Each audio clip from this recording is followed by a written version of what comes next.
Bonjour, la marche sportive et ou nordique, vous connaissez? Je vais vous en parler. Je suis le docteur Patrick Baccar, consultant de médecine du sport, de sport santé et de santé connectée. J'agis pour le site www.irbms.com. Nous allons essayer de répondre à 3 affirmations ou interrogations. La marche sportive est-elle un sport plaisir, un sport complet et un sport non traumatisant? Abordons maintenant le premier point, le sport plaisir. Pourquoi un sport plaisir? Parce que c'est un sport simple et sans contrainte, accessible à toutes et à tous, aux nombreux bienfaits pour la santé. Tout d'abord, abordons le motif de cette promotion d'une activité physique bien-être, sport santé, car on considère que la sédentarité est le 3e facteur de risque de mortalité à l'échelle humaine. Ça représente cet ensemble 10% des décès, ce n'est pas négligeable. Juste après l'hypertension, le tabagisme et avant le diabète.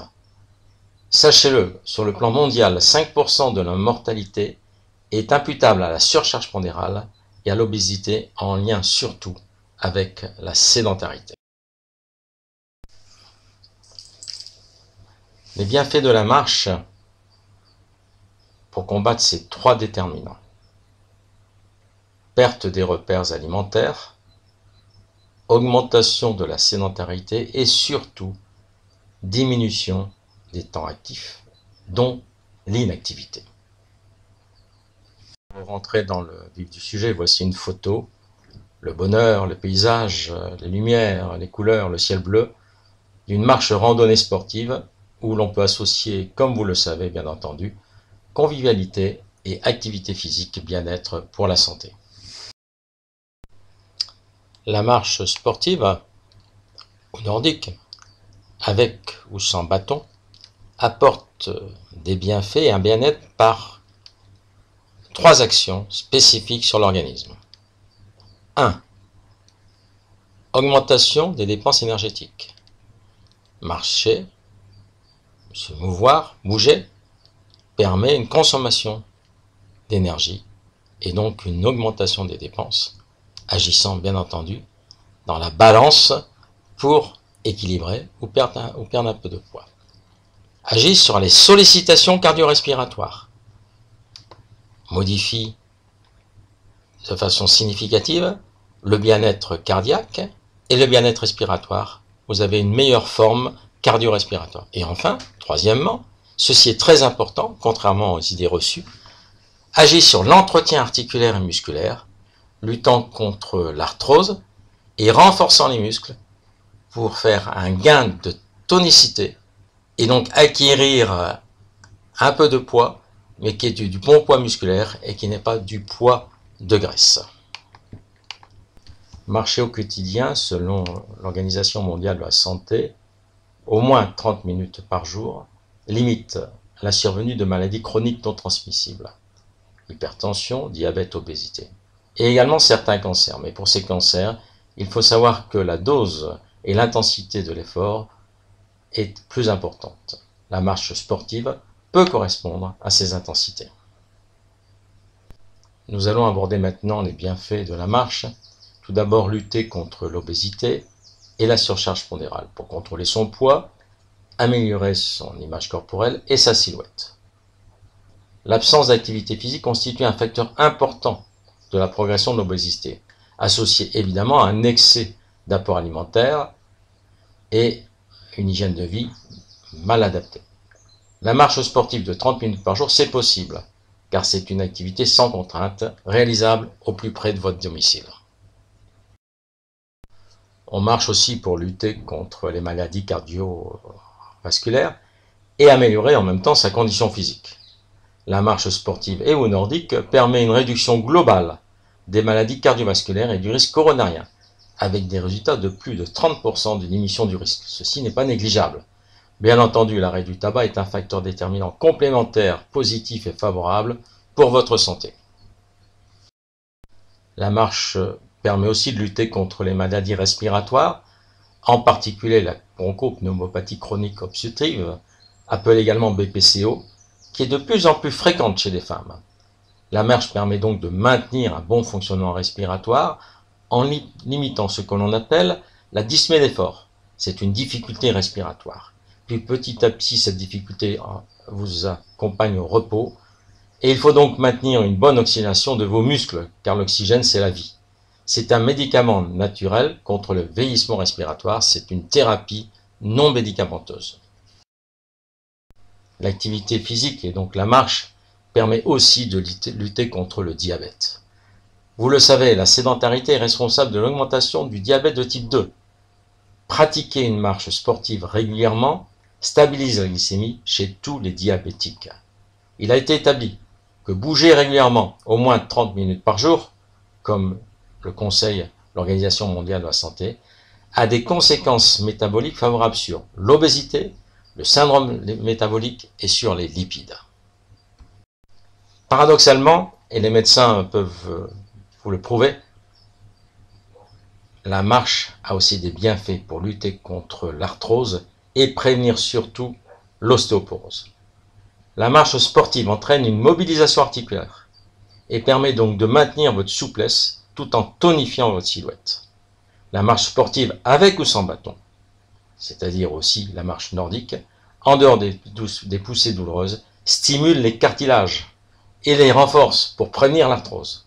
Enfin, la marche associée à une alimentation riche en calcium et en vitamine D fixe le calcium et limite la survenue de l'ostéoporose. N'oubliez pas aussi, pendant la marche, de boire de l'eau riche en calcium. On peut aussi bouger pour lutter en prévention primaire, secondaire et tertiaire contre le cancer. En effet, le surpoids, la sédentarité et la faible valeur de son estime de soi sont des facteurs aggravants lors d'un diagnostic de cancer. L'effet protecteur de la marche sur l'évolution pronostique d'un cancer, voire sur les récidives, a été scientifiquement prouvé avec une amélioration sensible de l'état de fatigue et un renforcement, une tonification musculaire très important pour l'avenir de l'évolution de la maladie. L'OMS précise qu'il faut faire au moins 45 minutes par jour, 2 à 3 fois par semaine, à une intensité de 6 mètres. Ceci correspond effectivement à l'intensité d'une marche sportive et rapide. Bien entendu, bouger, se mobiliser, marcher, permet de lutter aussi contre les maladies neurodégénératives. Marcher activement et sportivement réveille les circuits de la mémoire, stimule les commandes cérébrales et mobilise l'ensemble des commandes intervenant dans le geste, donc lutte aussi contre les chutes. La marche est un bienfait pour le cerveau. Mais bien sûr, au final, la marche permet d'améliorer également son bien-être, de gérer le stress, d'améliorer la qualité du sommeil, à condition de laisser un temps de 2 à 3 heures entre la fin de la marche et votre endormissement. Ça diminue la prise de médicaments et surtout ça valorise l'estime de soi, car on est content de pouvoir marcher en groupe avec des amis. Enfin, utilisons la marche comme thérapie pour la réduction des troubles musculo-squelettiques, soit les TMS. À savoir que 50 000 nouveaux cas de TMS sont déclarés chaque année dans les entreprises. C'est la première cause de maladie professionnelle indemnisée. Les TMS, dont aussi la lutte contre les lombalgies chroniques. Abordons maintenant le deuxième chapitre, la marche sportive et ou nordique, avec ou sans bâton. Est-ce un sport complet? Étudions les différents critères physiologiques. Voici quelques définitions. La santé, c'est un état de bien-être physique, moral et social. Ce n'est pas simplement que ne pas être malade. La sédentarité, c'est un état proche du repos, avec une augmentation du risque de mortalité et de maladie de plus de 30%. Enfin, l'activité physique adaptée et ou le sport, c'est la mobilisation du plus grand nombre de muscles afin de solliciter favorablement les adaptations de l'organisme à l'effort. La marche correspond donc à ces critères en lien avec l'activité physique adaptée ou l'activité physique sportive. Voici donc un rappel des mobilisations physiologiques de l'organisme, donc les bienfaits sur l'organisme de l'activité de marche, augmentation des dépenses énergétiques, accentuation des sollicitations cardio-respiratoires, votre cœur bat plus vite, votre respiration s'accélère, et entretien articulaire et tonification musculaire, vous renforcez vos muscles et vous luttez ainsi contre ce qu'on appelle la sarcopénie. Toutefois, pour être favorable à la santé, un sport dont la marche doit être associé à plusieurs critères. Nous devons faire des phases d'endurance correspondant à ce qu'on appelle 3 6 La marche sportive ou la marche active correspond à ces phases d'endurance. Mais vous devez aussi faire des phases plus courtes de 10 minutes environ de travail musculaire et de force. Enfin, vous devez compléter par des mouvements d'assouplissement, des phases d'équilibre et des phases de coordination de détente et de relaxation en lien pourquoi pas avec des étirements. La marche sportive répond donc à toutes ces exigences. Je viens d'employer donc un mot un peu compliqué en critères de travail, une unité de valeur que vous ne connaissez pas, c'est le MET, M-E-T. Je ne vais pas rentrer dans le détail, mais quand nous sommes à 1 mètre, c'est-à-dire que nous sommes au repos. Nous ne bougeons pas, nous sommes en train de regarder les écrans et un peu comme vous actuellement, de visionner ma vidéo. Donc les activités sédentaires sont en gros en dessous de 1,6 mètres. Jusqu'à 3 mètres, nous sommes dans des activités faibles. Nous bougeons, nous marchons très lentement. Puis nous avons la marche tranquille, la promenade, la balade, qui va être comprise entre 3 et 6 mètres. Puis en plus, enfin, toutes les marches plus actives, plus sportives, plus athlétiques, qui peuvent aller juste entre 6 et 9 mètres. Les autres activités sportives très intenses sont là de 9 mètres. Donc vous voyez que pour la marche, nous pouvons avoir des valeurs cibles entre 3 et 9 mètres. Nous conseillons de toute façon des marches avec quelques pénibilités, c'est-à-dire qu'il faut transpirer pour ressentir cet effet pénible. Nous reprenons ici le tableau très simple, le MET, donc c'est 1 au repos, la sédentarité, nous ne consommons pas beaucoup d'oxygène, nous ne dépensons pas beaucoup d'énergie, et puis plus nous allons faire des efforts de marche, marche balade, marche sportive, marche athlétique, marche avec ou sans bâton, plus cet effort sera soutenu et va dépasser ce que je vous avais tout à l'heure appelé la marche avec pénibilité, c'est-à-dire au-delà de 6 mètres. La pénibilité, je vous répète, c'est l'essoufflement et aussi cette petite transpiration qui doit apparaître. Prenons un peu de temps pour résumer les conditions qui prouvent que la marche sportive est un sport complet en utilisant aussi, pourquoi pas, des bâtons de marche.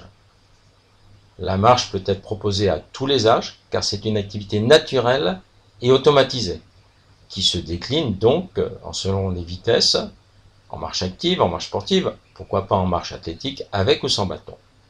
La marche sollicite donc les adaptations cardio-respiratoires, principalement en endurance, améliore le tonus musculaire, gagne donc en tonicité, le bon poids, et non pas un poids avec de la graisse, mobilise les articulations en entretenant l'équilibre, pour la prévention des chutes, cela a beaucoup d'importance, sollicite les réserves d'énergie, pour agir bien sûr sur le poids, mais également sur le bon cholestérol, stimule le bien-être en agissant sur l'ensemble de notre système hormonal, renforce la sangle abdominale, donc le syndrome métabolique, mais agit aussi sur les muscles, donc agit contre le mal de dos et les lombalgies chroniques, et agit aussi sur le stress et les troubles du sommeil, et on l'a vu, sur les troubles musculo-squelettiques au travail.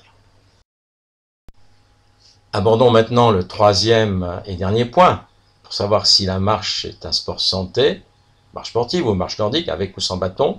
La marche est-elle un sport traumatisant, ou plutôt est-ce un sport non traumatisant, un sport sans contrainte surtout, et sans traumatisme réel potentiel. Pour qu'un sport ou une activité physique adaptée rentre dans le cadre du sport santé, et on le verra aussi, le sport santé sur ordonnance, il faut respecter certains critères. On peut résumer en RAPS, R-A-S-P. R comme régulière, A comme adaptée, S comme sécurisante et P comme progressive. Et de façon pérenne, c'est-à-dire renouvelée, il faut persévérer pour modifier durablement ses habitudes de vie en association avec un changement du comportement alimentaire et bien entendu l'arrêt du tabac. Une pratique sécurisée permet de limiter les risques, mais bien entendu ne pas tous les éliminer. La marche sportive est un sport qui entre dans le cadre d'une pratique normale, n'apportant pas ou peu de surrisque par rapport au repos. Mais attention, toute imprudence peut nuire à la santé. N'oubliez pas les numéros utiles, 15 pour le SAMU, 17 pour la police et gendarmerie, 18 pour les pompiers et 112 toute urgence sur votre téléphone portable. Voici maintenant une petite astuce si vous n'avez pas de cardiofréquence-mètre, si vous n'avez pas un objet tracker santé connectée, si vous n'avez pas de cardiofréquence-mètre, ce qui semble logique quand nous organisons une marche en groupe, mais qui peut être pertinent si nous sommes dans une marche individuelle. Ce test s'appelle le TALK test, c'est-à-dire savoir parler, pour évaluer les contraintes cardiaques en fonction de ses intensités de marche. Eh bien, si l'intensité est légère et modérée, vous pouvez chanter, siffler et converser normalement et naturellement. Là, le cœur est dans le vert. Avec un peu plus de pénibilité et un peu de transpiration, qui correspond, vous l'avez vu, à ce que nous conseillons. L'intensité est élevée avec pénibilité. Vos phrases deviennent un peu courtes, hachées. Votre respiration devient plus rapide et saccadée. Votre cœur est à l'orange. Enfin, si vous dépassez votre zone de fréquence cardiaque maximum, c'est ce qui est autorisé par le cardiologue, c'est-à-dire qu'il ne faut pas aller dans le rouge. Donc voilà, c'est vraiment un test simple. Votre intensité devient trop élevée. Vous ne pouvez pas parler, siffler, siffloter donc quand vous êtes tout seul, parler à votre voisin, et vous présenter des réelles difficultés respiratoires. Vulgairement, on peut même dire, excusez-moi de ce terme, nous crachons nos poumons, c'est-à-dire que nous sommes tellement essoufflés que nous n'arrivons plus à respirer. Là, il faut arrêter immédiatement et vous mettre au repos pour au moins 3-5 minutes afin de récupérer tranquillement et reprendre à une allure beaucoup plus modérée. Ce n'est pas parce que vous faites une marche tranquille, une marche balade, une marche avec des amis, une marche en groupe, avec ou sans bâton, une sortie conviviale, qu'il ne faut pas adapter une bonne technique d'échauffement et de récupération. L'échauffement préalable est composé d'exercices permettant le passage progressif de votre repos, l'état de repos, à l'état d'effort. Enfin, la récupération permet un retour au calme de votre organisme afin de limiter la survenue de courbatures et de fatigue. Ces étirements passifs sont réalisés avant l'effort en utilisant l'environnement, un arbre, un banc public. On utilisera également ces bâtons de marche pour s'étirer. On réservera les étirements beaucoup plus actifs pour les phases de récupération et surtout, on n'oublie pas de s'hydrater. Enfin, voici l'explication pourquoi la marche est non traumatisante, car il y a peu d'ondes de choc lors du pas, grâce à un double appui et le contact permanent avec le sol. Ceci limite le choc, limite les microtraumatismes et les blessures chroniques. Vous voyez sur ce schéma, la marche est un lent déroulé, naturel, pied droit, talon, voûte plantaire, devant du pied, pied gauche, talon, voûte plantaire, devant du pied, pied droit, pied gauche, etc., etc. Rythmé aussi par le pendulaire des bâtons. Alors, est-ce que votre médecin peut prescrire la marche comme médicament, comme thérapie non médicamenteuse? Oui, la marche sportive ou la marche nordique, prescrite par le médecin comme alternative aux médicaments, c'est possible dans le cadre du décret sport sur ordonnance. Dans le cadre du parcours de soins des patients atteints d'une affection de longue durée, donc en ALD, le médecin traitant peut prescrire une activité physique adaptée à votre pathologie, à vos capacités physiques et au risque médical que vous représentez. Ces activités physiques adaptées seront dispensées par un professionnel qui pourra prendre en compte votre aspect fonctionnel, le kinésithérapeute, l'ergothérapeute, le prof APA, activité physique adaptée, qui a une licence universitaire, ou les brevets d'état, brevets sportifs, qui sont souvent des coachs sportifs qui fonctionnent dans des clubs ou voire dans des salles de remise en forme. Attention, même si ces activités sont prescrites par le médecin, elles ne sont pas remboursées par l'assurance maladie et peuvent toutefois être prises en charge par certaines mutuelles.